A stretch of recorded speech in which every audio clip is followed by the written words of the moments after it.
Hi friends, അസ്സലാമു അലൈക്കും. എല്ലാവർക്കും ഐഷ ശ്രീ വേൾഡിൻ്റെ പുതിയൊരു വീഡിയോയിലേക്ക് സ്വാഗതം. ഇന്ന് ഞാൻ വന്നിട്ടുള്ളത് ഒരു മട്ടൻ ബിരിയാണിയുടെ റെസിപ്പിയുമായിട്ടാണ്. അപ്പോൾ നമുക്ക് വളരെ എളുപ്പത്തിൽ മട്ടൻ ബിരിയാണി എങ്ങനെയാണ് തയ്യാറാക്കുന്നത് എന്ന് നോക്കാം. ബിരിയാണി ഉണ്ടാക്കുവാനായിട്ട് ഞാനിവിടെ 1 കിലോ മട്ടനാണ് എടുത്തിട്ടുള്ളത്. ഈ മട്ടൻ നന്നായി കഴുകി വൃത്തിയാക്കിയതിന് ശേഷം ഒരു കുക്കറിലേക്ക് ഇട്ട് കൊടുത്തിട്ടുണ്ട്. മട്ടൻ ഇതുപോലെ വലിയ കഷ്ണങ്ങളായിട്ടാണ് കട്ട് ചെയ്തെടുത്തിട്ടുള്ളത്. ആദ്യം നമുക്ക് ഈ മട്ടൻ ഒന്ന് വേവിച്ചെടുക്കണം. അതിനായി ഈ മട്ടനിലേക്ക് 1 ടീസ്പൂൺ മഞ്ഞൾപ്പൊടി, 1 ടീസ്പൂൺ മല്ലിപ്പൊടി, 1/2 ടീസ്പൂൺ മുളക് പൊടി, 1 ടീസ്പൂൺ കുരുമുളക് പൊടിയും പിന്നെ ഈ മട്ടനിലേക്ക് ആവശ്യമായ ഉപ്പും ചേർത്ത് നന്നായിട്ട് മിക്സ് ചെയ്തെടുക്കുക.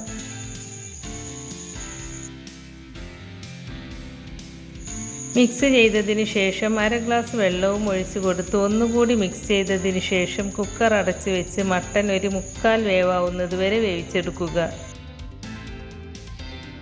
ഇനി നമുക്കിതിലേക്ക് മസാല ഉണ്ടാക്കുവാനായിട്ട് 4 സവാള നീളത്തിൽ കട്ട് ചെയ്തെടുത്തിട്ടുണ്ട്. ഇതിപ്പോൾ വലിയ സവാളയായതുകൊണ്ടാണ് ഞാൻ 4 എണ്ണം എടുത്തത്. ചെറുതാണെങ്കിൽ 6 എണ്ണം മതിയാവും. പിന്നെ ഇതിലേക്ക് 1 ലെമണും 4 മീഡിയം സൈസിലുള്ള തക്കാളിയും കട്ട് ചെയ്തെടുത്തിട്ടുണ്ട്.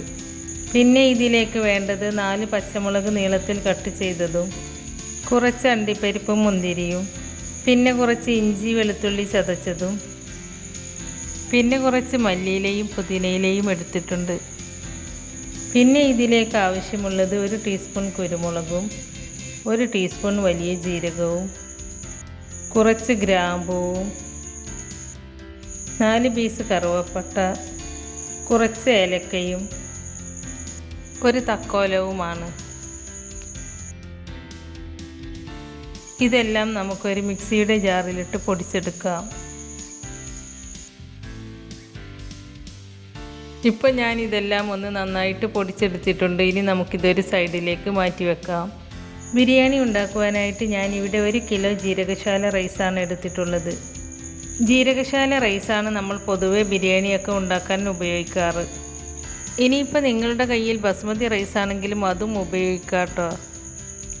ജീരകശാല റൈസ് കൊണ്ടുണ്ടാക്കുമ്പോഴാണ് കുറച്ചുകൂടി ടേസ്റ്റ് ഉണ്ടാകുന്നത്. ഇനി നമുക്ക് ഈ റൈസ് നന്നായിട്ടൊന്ന് കഴുകിയതിന് ശേഷം 1/2 മണിക്കൂർ വെള്ളം ഒഴിച്ച് സോക്കാവാൻ വെക്കാം. റൈസ് സോക്കായി വരുമ്പോഴേക്കും നമുക്കിതിലേക്ക് വേണ്ട മസാല ഉണ്ടാക്കി തുടങ്ങാം. നമ്മുടെ മട്ടൻ ഇവിടെ നന്നായിട്ട് വെന്ത് കിട്ടിയിട്ടുണ്ട്. ഇനി ഒരു പാൻ അടുപ്പത്ത് വെച്ച് പാൻ ചൂടായിട്ട് വരുമ്പോൾ അതിലേക്ക് 4 ടേബിൾ സ്പൂൺ ഗീ ഒഴിച്ചു കൊടുക്കുക. ഗീ ചൂടായിട്ട് വരുമ്പോൾ 1 സവാള നീളത്തിൽ നേരിയതായി കട്ട് ചെയ്തത് ചേർത്ത് കൊടുക്കുക. എന്നിട്ട് സവാള ഒരു ഗോൾഡൻ ബ്രൗൺ നിറമാകുന്നത് വരെ ഫ്രൈ ചെയ്യുക. സവാള 1/4 ഭാഗം ഫ്രൈ ആയി വന്നാൽ നമ്മൾ എടുത്തു വെച്ച അണ്ടിപ്പരിപ്പ് ചേർത്ത് കൊടുക്കാം. അണ്ടിപ്പരിപ്പ് ചെറുതായിട്ടൊന്ന് റോസ്റ്റായി വന്നാൽ മുന്തിരി ചേർത്ത് കൊടുക്കാം. എന്നിട്ട് ഇതെല്ലാം ഒന്ന് ഫ്രൈ ചെയ്തിട്ടെടുക്കാം. ഇപ്പോൾ ഇതെല്ലാം ഒന്ന് ഫ്രൈ ആയി വന്നിട്ടുണ്ട്. ഇനി നമുക്കിതൊരു പ്ലേറ്റിലേക്ക് മാറ്റാം.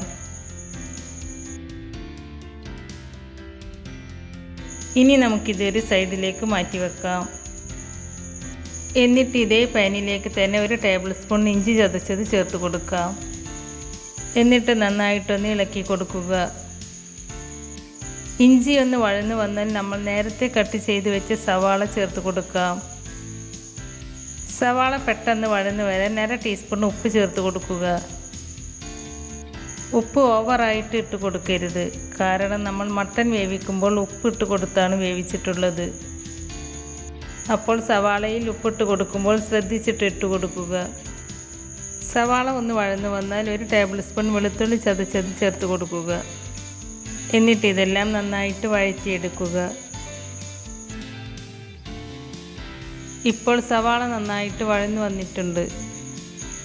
ഇനി നമ്മൾ നേരത്തെ കട്ട് ചെയ്ത് വെച്ച തക്കാളി ചേർത്ത് കൊടുക്കുക. എന്നിട്ട് നന്നായിട്ട് വഴറ്റിയെടുക്കുക. ഇനി നമുക്ക് നീളത്തിൽ കട്ട് ചെയ്ത് വെച്ച പച്ചമുളക് ചേർത്ത് കൊടുക്കാം. പച്ചമുളക് ചേർത്ത് കൊടുത്തതിന് ശേഷം ഈ മസാലയിലേക്ക് ആവശ്യമായ കുറച്ച് മഞ്ഞൾപ്പൊടി ചേർത്ത് കൊടുക്കാം.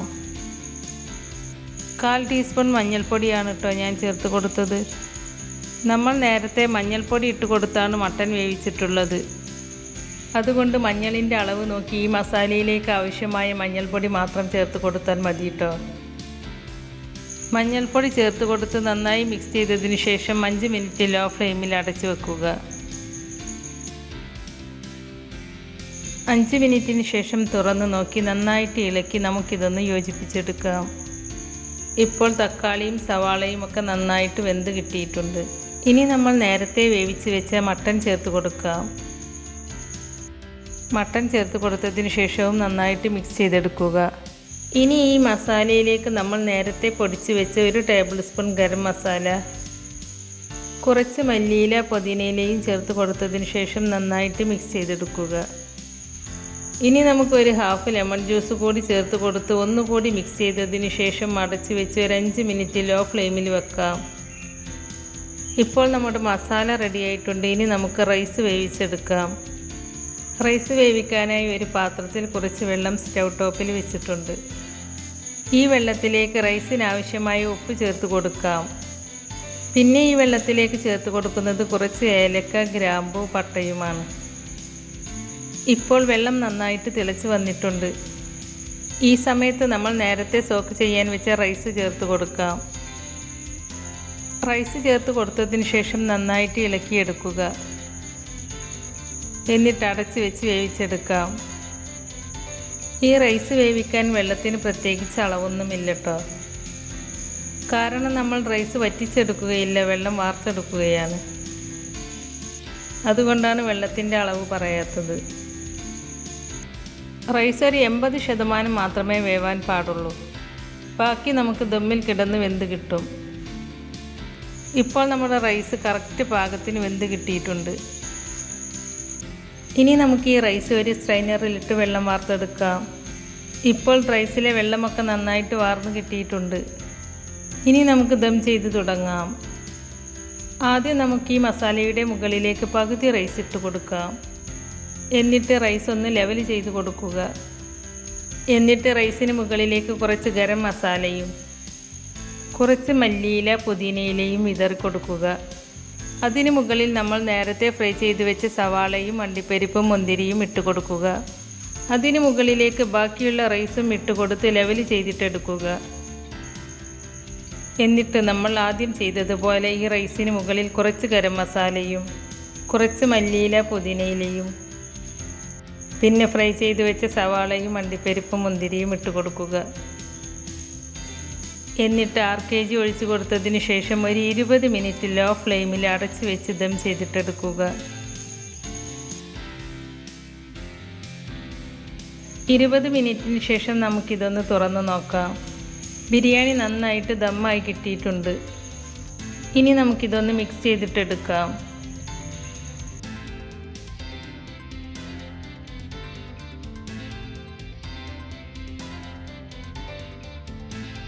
ഇപ്പോൾ ഞാനിത് നന്നായിട്ടൊന്ന് മിക്സ് ചെയ്തെടുത്തിട്ടുണ്ട്. ഇനി നമുക്ക് ഈ ബിരിയാണി ചൂടോടുകൂടി തന്നെ സെർവ് ചെയ്യാം. അങ്ങനെ നമ്മുടെ ടേസ്റ്റിയായ മട്ടൻ ബിരിയാണി ഇവിടെ റെഡിയായി കിട്ടിയിട്ടുണ്ട്. അപ്പോൾ ഇതുപോലെ ഒരു മട്ടൻ ബിരിയാണി നിങ്ങൾ ട്രൈ ചെയ്ത് നോക്കിയിട്ടില്ല എങ്കിൽ തീർച്ചയായും ട്രൈ ചെയ്ത് നോക്കിയിട്ട് അതിൻ്റെ ഫീഡ്ബാക്ക് നമ്മുടെ കമൻറ്റ് ബോക്സിൽ വന്ന് അറിയിക്കണേ. ഇന്നത്തെ നമ്മുടെ റെസിപ്പി നിങ്ങൾക്ക് ഇഷ്ടമായിട്ടുണ്ടെങ്കിൽ ലൈക്ക് ചെയ്യാനും ഫ്രണ്ട്സ് ആൻഡ് ഫാമിലിക്ക് ഷെയർ ചെയ്ത് കൊടുക്കാനും മറക്കരുത്. അതുപോലെ ഐഷ ശ്രീ വേൾഡ് ആദ്യമായിട്ട് കാണുന്നവരാണെങ്കിൽ ഒന്ന് സബ്സ്ക്രൈബ് ചെയ്ത് സപ്പോർട്ട് ചെയ്യണേ. കൂടെ കാണുന്ന ബെല്ലൈക്കണിൽ ക്ലിക്ക് ചെയ്ത് അതിൽ ആൾ എന്ന ഓപ്ഷൻ തന്നെ എനേബിൾ ചെയ്ത് വെക്കുകയാണെങ്കിൽ പുതിയ റെസിപ്പീസ് അപ്ലോഡ് ചെയ്യുമ്പോൾ അതിൻ്റെ നോട്ടിഫിക്കേഷൻ നിങ്ങൾക്ക് കിട്ടുന്നതാണ്. ഇൻഷാ അല്ലാഹ് പുതിയ റെസിപ്പീസുമായി വീണ്ടും വരാം. Thank you.